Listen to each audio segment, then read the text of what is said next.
జనవరి 3న జరిగినటువంటి తెలంగాణ మంత్రివర్గ సమావేశంలో ముఖ్యంగా కొన్ని విషయాలపైన చర్చించడం జరిగింది. దీనిపైన ముఖ్యమంత్రి రేవంత్ రెడ్డి గారు ప్రెస్ మీట్ పెట్టి చెప్పడం జరిగింది. దీనిలో ప్రధానంగా రైతు భరోసా.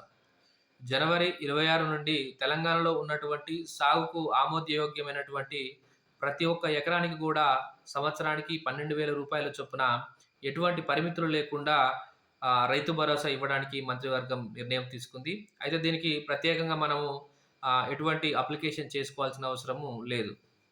ఇక వ్యవసాయానికి పనికిరానటువంటి భూములు, పరిశ్రమలు ఉన్నటువంటి భూములు, రోడ్లు వెళ్ళినటువంటి భూములు, వివిధ ప్రాజెక్టులకు సేకరించినటువంటి భూములకు, నాలా కన్వర్షన్ భూములకు, రియల్ ఎస్టేట్ భూములకు మాత్రం మనకు రైతు భరోసా అనేది ఇవ్వరు. వ్యవసాయ భూమి లేనటువంటి వ్యవసాయ కూలీలకు మాత్రము సంవత్సరానికి రూ. 12,000 ఆర్థిక సాయము ఇందిరమ్మ ఆత్మీయ భరోసా పేరుతోటి ఇవ్వడానికి మంత్రివర్గం నిర్ణయం తీసుకుంది. వీటితో పాటు చాలా సంవత్సరాలుగా పెండింగ్‌లో ఉన్నటువంటి రేషన్ కార్డులను కూడా ఈ జనవరి 26 నుండి జారీ చేయడానికి మంత్రివర్గం నిర్ణయం తీసుకుంది. పంచాయతీరాజ్ శాఖలో సుమారు 588 కారుణ్య నియామకాలకు కూడా తెలంగాణ మంత్రివర్గం ఆమోదం తెలిపింది.